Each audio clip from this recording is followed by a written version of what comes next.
Oh, hiya, honey. Hi! Hi! Ethel! What's the matter? You're looking at a future doornail. Lucille Ball spent her final years alone. Here's why nobody visited America's comedy queen. The woman who made the entire nation laugh for decades spent her final years in shocking isolation. Lucille Ball, the fiery redhead who revolutionized television and became the first woman to run a major Hollywood studio, found herself increasingly alone as her legendary life drew to a close. The star who once commanded the attention of 40 million viewers every Monday night was living in a beautiful Beverly Hills home surrounded by memories and achievements, but tragically few visitors darkened her door. What happened to the beloved icon whose face had been welcomed into American living rooms for generations? How could someone who brought so much joy to others end up with so little connection in her final chapter? The truth behind Lucille Ball's last years reveals a heartbreaking reality that the smiling, zany Lucy Ricardo never showed the world. The reasons why friends and even family members rarely visited the aging star will shock you to your core and change everything you thought you knew about one of Hollywood's brightest stars. The contrast between Lucy's public persona and Lucille's private reality couldn't have been more stark. While Lucy Ricardo was forever entangled in a web of friendships and schemes, surrounded by neighbors, friends, and family, the real Lucille Ball's social circle had shrunk dramatically by the 1980s. The woman who had once been the life of every party was spending more and more time alone in her Roxbury Drive home, and the reasons why will break your heart. Born in 1911 during the Taft administration, Lucille Ball lived through 2 world wars, the Great Depression, and witnessed the entire evolution of television from its infancy to the cable era. By the time the 1980s arrived, most of her contemporaries from the golden age of Hollywood were already gone. The generation that had grown up with her was aging, and younger stars were taking the spotlight. But that was just the beginning of why this comedy legend found herself increasingly isolated in her twilight years. Early life and career background. To truly understand the isolation that characterized Lucille Ball's final years, we must first journey back to where it all began. Lucille Desiree Ball was born on August 6, 1911, in Jamestown, New York, to Henry Durrell Ball and Desiree DeRevelin Ball. Her early life was far from the glamorous Hollywood existence she would later lead. In fact, her childhood was marked by hardship and instability that would shape her personality and relationships for decades to come. The first major trauma in young Lucille's life occurred when she was just 3 years old. Her father, Henry Ball, a telephone lineman, contracted typhoid fever and died in February 1915 at just 27 years old. This devastating loss left her mother alone with Lucille and her younger brother, Fred. The sudden absence of her father created a void in Lucille's life that she would spend decades trying to fill, often through her work and relationships. Following Henry's death, Dee Dee took work in a factory to support her children, but financial necessity soon forced a difficult decision. Lucille and Fred were primarily raised by their maternal grandparents. Fred and Flora Bell Hunt in the small village of Celeron, a summer resort community on Lake Chiaqua.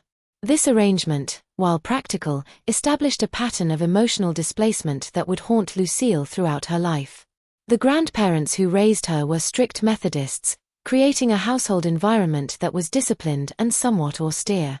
Fred Hunt was known for his sternness and high expectations. In this household, young Lucille learned the value of hard work and discipline but also developed a certain emotional guardedness that would characterize many of her adult relationships. When Lucille was around 10 years old, another significant disruption occurred when her mother remarried. This new husband, Edward Peterson, didn't want children in the house, creating yet another painful rejection for young Lucille.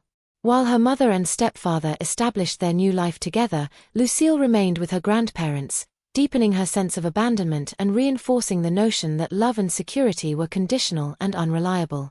These early experiences created what psychologists might now recognize as attachment issues. Throughout her life, Lucille would struggle with trust and vulnerability, often keeping even those closest to her at arm's length emotionally. This pattern established in childhood would ultimately contribute to the isolation she experienced in her final years. Because of these challenges, Lucille developed a fierce independence and determination. At just 15 years old, she convinced her mother to allow her to attend the John Murray Anderson School of Dramatic Arts in New York City. This was the beginning of her pursuit of a career in entertainment. Though her start wasn't particularly auspicious, instructors at the school told her she had no talent and advised her to pursue another career. One teacher reportedly told her, "Try any other profession, any other." But Lucille Ball was not one to be deterred by rejection. This early resilience in the face of criticism would serve her well throughout her career, but it also established a pattern of pushing forward regardless of emotional cost, a trait that would later impact her personal relationships and contribute to her isolation in later life. After her disappointing experience at drama school, Lucille worked as a model under the name Diane Belmont, borrowed from the Belmont racetrack in New York. She found some success in this field, eventually becoming a Chesterfield cigarette girl. This period marked the beginning of her transformation from a small-town girl to a glamorous figure in the entertainment world. In 1933, Lucille got her first significant break when she was cast as a Goldwyn girl in the Eddie Kaner film Roman Scandals. This opportunity took her to Hollywood, where she began building her career through small roles in various films throughout the 1930s. During this period, she was often cast as a chorus girl or in decorative roles that capitalized on her striking looks rather than her comedic talents.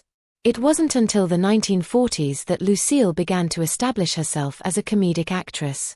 Her work in radio, particularly on the program My Favorite Husband, showcased her timing and comedic abilities.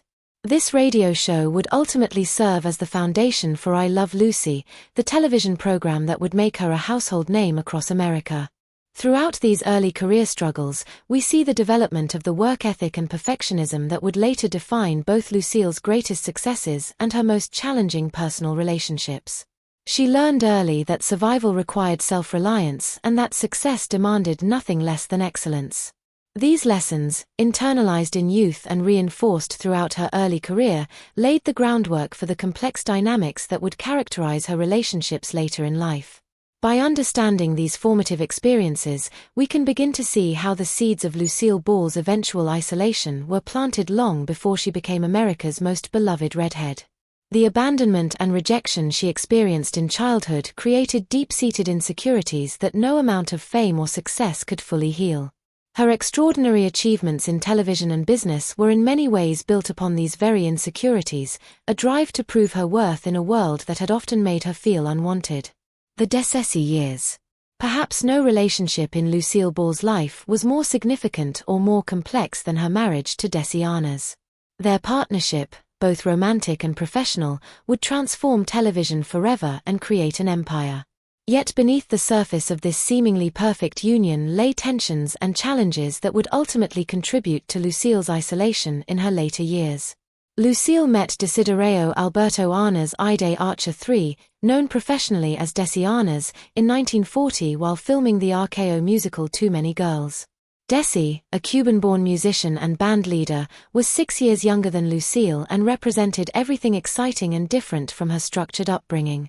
Their chemistry was immediate and intense, leading to a whirlwind romance and marriage in November 1940, just 6 months after they met. World War II further separated the couple when Desi was drafted into the army in 1943, though he never served overseas, instead helping to entertain troops stateside. This period marked another extended separation. When reunited after the war, both Lucille and Desi were determined to find a way to work together, partly out of genuine creative partnership and partly as a strategy to save their marriage by reducing separations. This determination led to the creation of I Love Lucy, the groundbreaking sitcom that debuted in 1951 and quickly became the most popular show on television. The program was revolutionary in multiple ways. It was the first to be filmed with 3 cameras before a live studio audience, the first to feature an interracial couple, and among the first to show a pregnant woman on television when Lucille's real-life pregnancy was written into the show. Behind the scenes, however, the marriage continued to face serious challenges. Deses's infidelity became increasingly difficult for Lucille to ignore, especially as his fame grew alongside hers. His drinking added another layer of complexity to their relationship, with alcohol often exacerbating tensions between them. Despite these personal struggles, their professional partnership flourished. Together they founded Lucille Productions in 1950, initially just to produce I Love Lucy. Under their leadership, Lucille grew into one of the most successful television production companies of the era, eventually producing other hit shows like Star Trek, Mission Impossible, and The Untouchables. By the late 1950s, the strain had become too great. On March 3, 1960, after 20 years of marriage, Lucille filed for divorce, stating that their married life had been a nightmare and nothing like what appeared on screen. What made this split particularly complex was that despite ending their romantic relationship, Lucille and Desi maintained a business partnership and a certain closeness for the sake of their children, Lucy and Desi Jr. In 1962, in a move that shocked Hollywood, Lucille bought out Desi's shares in Lucille Productions, becoming the first woman to head a major television studio. This transition marked her emergence as not just a comedic talent but a savvy businesswoman and powerful Hollywood figure.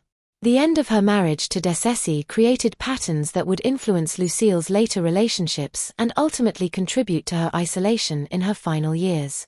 The experience reinforced her difficulty with trust and vulnerability, making it harder for her to form deep connections with others. It also established a pattern of channeling emotional energy into work rather than relationships, a tendency that would only increase as she aged. Moreover, the very public nature of both their marriage and divorce meant that Lucille experienced this deeply personal loss in the spotlight. The necessity of maintaining a public face through private pain taught her to compartmentalize her emotions in ways that would later make authentic connection difficult. The woman who could express such a wide range of emotions as Lucy Ricardo was in real life becoming increasingly guarded about her true feelings. Through understanding the complexities of the Daisy years, we gain insight into how Lucille Ball developed the emotional patterns that would ultimately lead to her isolation in later life. The intertwining of professional success with personal heartbreak created a complicated legacy that she would carry forward into her subsequent relationships and her final years. Life after Desi. The Gary Morton years following her painful divorce from DZ Arnaz, Lucille found herself at a crossroads both personally and professionally. At 50 years old, she was navigating unfamiliar territory as a single woman and the head of a major Hollywood studio. It was during this transitional period that she met comedian Gary Morton, who would become her second husband and remain with her until her death. Lucille married Gary Morton on November 19, 1961, just a year and a half after her divorce from Desi was finalized. Morton, a nightclub comedian who was 13 years younger than Lucille, offered a stark contrast to the volatile Desi. Where her first marriage had been characterized by passion and drama, her relationship with Gary was marked by stability and companionship. Those close to Lucille during this period noted the different nature of this second marriage. While there wasn't the same intense chemistry that had defined her relationship with Desi, there also wasn't the heartbreak and betrayal. Gary provided something Lucille desperately needed after the tumultuous end of her first marriage: reliability and emotional security. Many friends observed that Gary's primary role in Lucille's life was as her protector and gatekeeper. He managed much of her business affairs and personal schedule, creating a buffer between Lucille and the outside world. Professional collaboration was a significant aspect of Lucille's relationship with Gary, though in a different way than with Desi. Gary became an executive producer on her subsequent television shows The Lucy Show, 1962–1968, and Here's Lucy, 1968–1974. While these programs were successful and showcased Lucille's enduring comedic talents, they never reached the iconic status of I Love Lucy. This slight but perceptible decline in cultural impact was something Lucille was acutely aware of, adding another layer to her complex emotional state during this period. The Morton years were also defined by Lucille's continued evolution as a businesswoman. After purchasing Desi's shares of Lucille Productions in 1962, she became one of the most powerful figures in Hollywood. Under her leadership, Dale took significant risks, including greenlighting innovative series like Star Trek and Mission Impossible, shows that network executives were initially skeptical about but which went on to become cultural phenomena. In 1967, Lucille made another pivotal business decision when she sold Lucille Productions to Gulf Plus Western for $17 million, equivalent to over $130 million in today's dollars. This sale marked the end of her pioneering role as a female studio head but provided financial security for her later years. Throughout this period, Lucille maintained her legendary work ethic, continuing to perform well into her 60s. However, the entertainment landscape was changing rapidly around her. The 1970s brought new forms of comedy and new sensibilities that were increasingly distant from the style that had made Lucille famous. This shifting cultural context contributed to her growing sense of disconnection from the industry she had helped define. By the mid-1970s, with the conclusion of Here's Lucy in 1974, Lucille began to step back from regular television work. The reduction in daily structure and creative outlet left a void that was difficult to fill, further contributing to the isolation that would characterize her final years. The truth about why Lucille Ball spent her final years with few visitors is complex and heartbreaking. Her notorious perfectionism and high standards, which had helped make I Love Lucy a groundbreaking success, evolved into something more rigid and difficult as she aged. What's particularly shocking is how Lucille's legendary work ethic, which had propelled her to unprecedented success, ultimately contributed to her isolation. Even in her 70s, she maintained strict routines and expectations of herself and others. While younger generations of entertainers were embracing a more relaxed approach to both work and social interaction, Lucille remained old school in her formality and professionalism. This generational gap made her increasingly out of step with changing social norms. Her perfectionism extended to her appearance as well. Lucille was acutely aware of aging in an industry that worshipped youth, particularly for women. Friends reported that she became increasingly self-conscious about her appearance, often refusing visitors when she felt she didn't look her best. The woman who had fearlessly performed slapstick comedy and allowed herself to be seen in the most unflattering situations for a laugh had become painfully aware of her aging face and body. Health issues also played a significant role in Lucille's increasing isolation. Though she kept many of her health challenges private, she suffered from various ailments in her later years. On April 18, 1989, she had a heart attack in her Beverly Hills home, suffering a ruptured aorta. Her second husband, Gary Morton, rushed her to the hospital after she started experiencing terrible pain. The woman who had been famous for her physical comedy and seemingly boundless energy found her mobility increasingly limited in the years before her death. Perhaps most heartbreakingly, Lucille experienced what many aging entertainment legends face, a world that was moving on without her. The television landscape had changed dramatically since the days of I Love Lucy. New forms of comedy, new stars, and new sensibilities had emerged. While Lucille was still revered as a pioneer, the industry's attention had shifted elsewhere. Phone calls became less frequent, invitations dwindled, and many former colleagues were themselves aging or had passed away. The aging star in a youth-obsessed industry, the entertainment industry has always been notoriously fixated on youth, particularly for women, and Lucille Ball was not immune to the harsh realities of aging in Hollywood. She moved into her 60s and 70s during the 1970s and 1980s. She faced the painful transition from being an active, relevant star to becoming what the industry often reduces legends to, a respected but increasingly sidelined icon. Lucille had built her career on physical comedy that required tremendous energy and precise timing.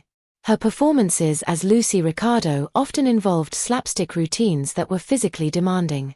As she aged, these types of performances became more challenging, yet audiences still expected the same level of physical comedy from her. This created an impossible standard that contributed to her anxiety about performing in public appearances in her later years. The contrast between how male and female aging stars were treated was stark and not lost on Lucille. Contemporaries like Bob Hope, George Burns, and Johnny Carson continued to find regular work and maintain cultural relevance well into their senior years. Female stars of the same era often found themselves with diminishing opportunities once they reached a certain age. This double standard was a bitter pill for someone who had broken so many barriers for women in the industry. Lucille's final attempt at a television comeback painfully illustrated this reality. In 1986, at the age of 75, she starred in Life with Lucy, a sitcom produced by Aaron Spelling for ABC. The show was highly anticipated, marking the return of America's beloved redhead to weekly television. However, the series was a critical failure and was cancelled after just 8 episodes due to low ratings. This rejection was devastating for Lucille. After decades of success and innovation in television, she faced the harsh reality that audiences were no longer connecting with her work in the same way. The cancellation reinforced her growing sense that the industry, and perhaps the public, had moved on without her. According to friends, she took this professional failure deeply personally, interpreting it as a rejection not just of the show, but of her lifetime of contributions to entertainment. Adding to this professional disappointment was Lucille's increasing discomfort with her physical appearance. Throughout her career, she had been known for her distinctive looks, the flaming red hair, expressive face, and physical vitality. As aging changed her appearance, she became increasingly self-conscious.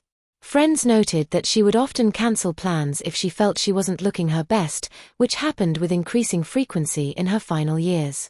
This self-consciousness was exacerbated by the omnipresence of her younger self in television reruns. While I Love Lucy continued to air around the world, introducing new generations to her talents, it also meant that the vibrant, youthful Lucy Ricardo was constantly being contrasted with the aging Lucille Ball. This juxtaposition was painful for her, creating a ghost-like competitor from her own past that she could never quite measure up to. In her later years, the relentless media focus on appearance for women in entertainment compounded these insecurities. While Lucille had never been primarily celebrated for conventional beauty, her comedic talents had always been her calling card. The pressure to maintain a youthful appearance intensified as she aged. This pressure contributed to her reluctance to be seen in public, further increasing her isolation. By the 1980s, Lucille was also contending with significant health challenges that affected both her appearance and energy levels. These health issues, combined with her anxiety about being seen as diminished, led her to increasingly decline social invitations and public appearances. The vibrant social life she had once enjoyed gradually contracted to a small circle of trusted friends and family members. What's particularly poignant about this aspect of Lucille's later years is that she was experiencing what many women in entertainment still face today, the painful transition from being seen as a viable, relevant performer to being relegated to legend status while still alive and creative. For someone whose identity had been so thoroughly entwined with her work for decades, this transition created an existential crisis that contributed significantly to her isolation. The youth obsession of Hollywood created a cruel paradox for Lucille in her final years. While she was more widely beloved and respected than ever before, with her work being introduced to new generations through reruns, she was simultaneously experiencing a kind of professional exile based primarily on her age and changing appearance. This contradiction, being simultaneously immortalized and sidelined, created profound emotional distress that few outside her inner circle fully understood. But there is another layer to Lucille Ball's isolation that few people know about. Her relationships with her two children, Lucy Arnaz and Desi Arnaz Jr., had become complicated as they grew into adults with their own careers and families. While they certainly loved their mother, their relationships were not without tension. Both children had grown up in the shadow of their famous parents' troubled marriage and very public divorce. Lucy Arnaz is an actress and singer with a long and successful career in the entertainment industry, while her brother Desi Jr. had his own struggles and successes in the spotlight. As adults with their own families, they sometimes found maintaining close contact with Lucille emotionally draining due to her strong personality and high expectations. What's truly shocking is that Lucille's controlling tendencies, which had served her so well as the head of a studio and the star of her own shows, created friction in her personal relationships. She had definite ideas about how things should be done, from career choices to child rearing, and wasn't shy about expressing her opinions to her adult children. This dynamic made regular visits more complicated than they might have been otherwise. Even more poignant was Lucille's relationship with her grandchildren. While she adored them, generational differences and her declining health limited her ability to be the warm, playful grandmother she might have wanted to be. The woman who had made millions of children laugh through their television screens sometimes struggled to connect with her own grandchildren. The relationships between Lucille Ball and her two children, Lucy Arnaz and Desi Arnaz Jr., represent another complicated dimension of her later life isolation. Born in 1951 and 1953 respectively, Lucy and Desi Jr. grew up in the extraordinary spotlight created by their parents' fame. Their childhood was unique in many ways. They were the children of America's most famous television couple, and their early years were partially documented on I Love Lucy, creating an unusual blurring of their real lives and their parents' fictional personas. From early childhood, both Lucy and Desi Jr. lived with the reality that they had to share their parents with millions of adoring fans. This created a complex dynamic where public perception of their family often diverged significantly from their private reality. While America saw the Ricardo family as a model of domestic happiness, the real Anna's household was dealing with Desi's frequent absences, his struggles with alcohol, and the growing tensions in their parents' marriage. The divorce of Lucille and Desi in 1960, when Lucy was 9 and Desi Jr. was 7, was a pivotal moment in their family dynamics. Though their parents attempted to maintain a cordial relationship for their sake, the children were inevitably affected by the dissolution of the marriage and the end of their family unit as they had known it. This early experience of family fracture would influence their relationships with both parents throughout their lives. Both Lucy and Desi Jr. followed their parents into the entertainment industry, creating another layer of complexity in their relationship with their mother. Lucille had strong opinions about the entertainment business and definite ideas about how her children should navigate their careers. These opinions, delivered with Lucille's characteristic directness, sometimes created tension, particularly as Lucy and Desi Jr. sought to establish their own professional identities separate from their famous parent. The most heartbreaking aspect of Lucille Ball's final years wasn't just her physical isolation but the emotional loneliness she experienced. By 1989, the year she died at age 77, many of her closest friends and contemporaries had already passed away. Her former husband and business partner Desi Arnaz died of lung cancer at age 69 on December 2, 1986. Just a few years before her own death, her beloved co-star Vivian Vance, who played Ethel Mertz, had died in 1979, leaving a void that was never filled. The final years and declining health. By the mid-1980s, Lucille was experiencing various age-related health problems that she largely kept private. She had developed arthritis, which affected her mobility and caused significant pain. This condition was particularly difficult for someone whose career had been built on physical comedy and precise movement. The limitations imposed by this condition meant she increasingly declined invitations that would require extended periods of standing or walking. Cardiovascular issues also began to surface during this period. Lucille had always been a heavy smoker, a habit common among her generation of performers but one that took its toll. As she aged, she began experiencing symptoms of heart disease, though she was typically private about these challenges, sharing details only with her closest confidants. The most serious health crisis came on April 18, 1989, when Lucille suffered a dissecting aortic aneurysm at her home in Beverly Hills. The condition, in which the inner layer of the aorta tears, allows blood to surge through the tear, separating the inner and middle layers of the aorta. This life-threatening emergency required immediate surgery.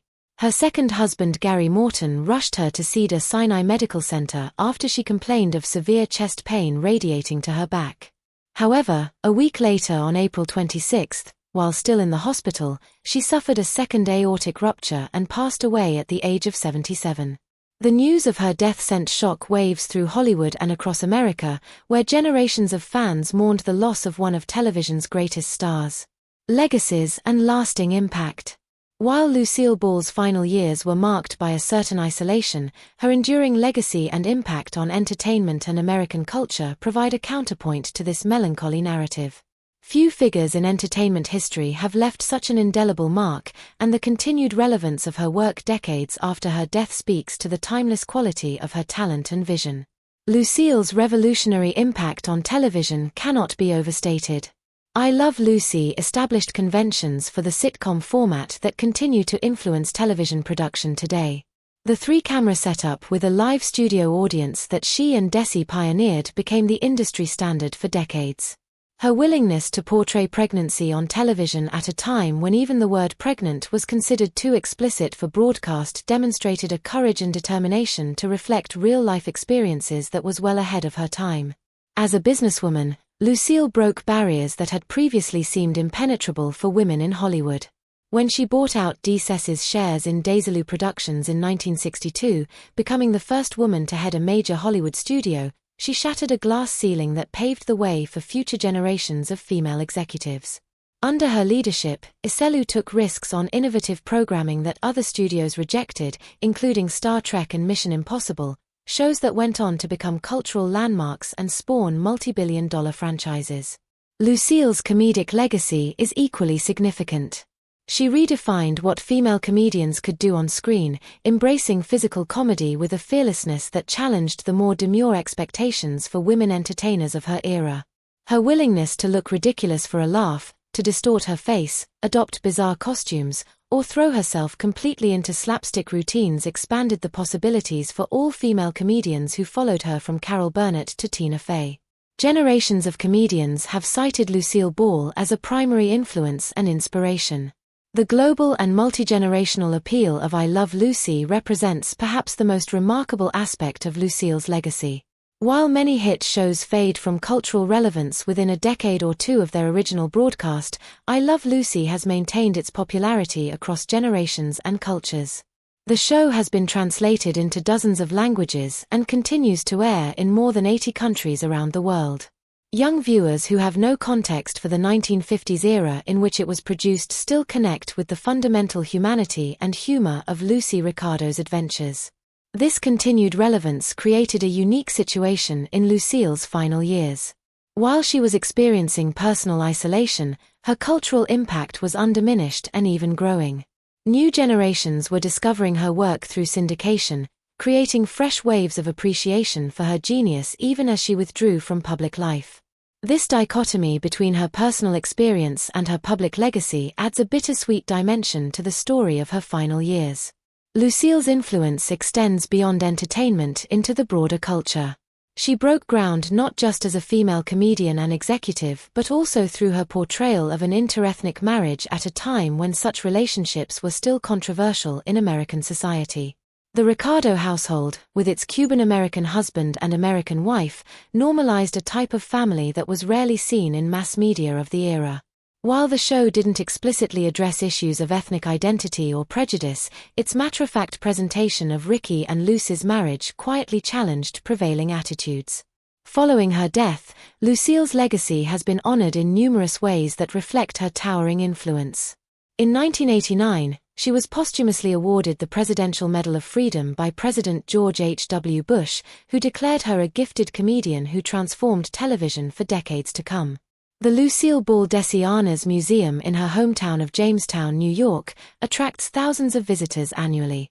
Perhaps most significantly, the Lucille Ball Comedy Festival, also held in Jamestown, has grown into a major event that celebrates both Lucille's legacy and the continuing evolution of comedy as an art form.